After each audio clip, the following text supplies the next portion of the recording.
2025 November 11 ఏ వారం అయిందండి? నా కొడుకు పెళ్లి చేశాను. ఆ రోజు మంగళవారమేనా చూడురి, నవంబర్ 11, 2015 మంగళవారమే. మళ్ళా మిమ్మల్ని రాత్రిపూట లగ్గం చేయమని ఇంతకుముందు చెప్పిన. నా కొడుకు పెళ్లి 8:48 చేశాను. వచ్చిన చుట్టాలు కష్టపడ్డారు. దాంట్లో చుట్టాల కంటే ఎక్కువ మీ అటువంటి కట్నాలు ఇచ్చిన వాళ్ళే ఉన్నారు, పౌరైతుని కనుక. ఎందుకు వచ్చారంటే ప్రేమ కొద్దీ. నక్షత్రము నా కొడుకు కోడలు వ్యూ పెడితే అరుంధతి కనబడాలి, వట్టి ఉన్నది అని టీవీలో చూసినట్టు కాదు. అంటే రాత్రి పెళ్లి అంటే నేను పాటించేదే నలుగురికి చెప్తాను అని చెప్తున్నాను. ఆ రోజు తిథి అయినా వారమైనా ఏదైనా అయ్యో మంగళవారం గోలే గారు, మంగళవారం గోలేనైనా ఎట్లా మరి? అమ్మవారి రోజు అది, మంగళవారం గోలే కాదు.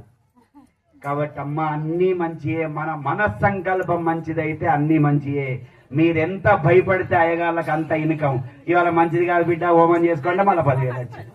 కాబట్టి భగవంతునికి ఖర్చు పెట్టుర్రి, బ్రాహ్మణికి ఖర్చు పెట్టకురి. బ్రాహ్మణికి ఇయ్యకు అని నేను అంటలేను, నేను కూడా ఇప్పుడు అయ్యా కట్నం తీసుకొనే పోతా. కానీ బ్రాహ్మడికి 4 దిక్కుల 4 ఇస్తారు. కానీ నేను చందా రాసే దగ్గర దేవాలయంకి నా భార్యతో పోతే అందరికీ సామూహిక భోజనాలను ఉంటాయి చూసారా, బ్రాహ్మణ సత్రంలో రాయనండి. బ్రాహ్మణికి మీ అలాంటి వాళ్ళు అందరు ఇస్తూనే ఉన్నారు. సామూహిక సత్రాలు ఉంటాయి కదా అన్ని కులాల వారి, వాట్లలో నేను ఇచ్చే 100, 50, 10,000, 5,000 రాసి వస్తా. ఎందుకు అంటే బ్రాహ్మడు నిత్యము సంపాదించుకుంటూనే ఉన్నాడు. బ్రాహ్మణ్ణి తక్కువ చేస్తలేను కానీ మిగతా గరీబోళ్లను లేనోళ్లను కూడా చూడండి. అటువంటి వాళ్ళ కోసం ఖర్చు పెట్టండి. దేవుని కాడ పోయి 101 కొబ్బరికాయలను వినాయకుని దగ్గర వస్తుంది. ఈ అయ్యగారికి పక్క మండపంలో పూజకు టైం అవుతుంది, ఈమె 101 కొబ్బరికాయలు పలుకులేదు. అయ్యగారికోమో మరి కట్టం ఇస్తా అంటే ఏం లేదు, దాంట్లో 2 చిప్పలు ఎత్తుకపోవడు తప్ప.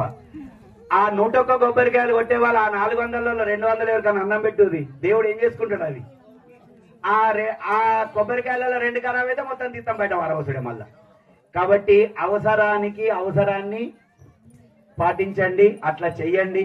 మనం ఏదైనా కూడా పాజిటివ్ గా ఆలోచిద్దాం, నలుగురికి సాయం చేసేటటువంటి బుద్ధి మనం తెచ్చుకుందాం. అయ్యా అందరు అయిపోయిందండి.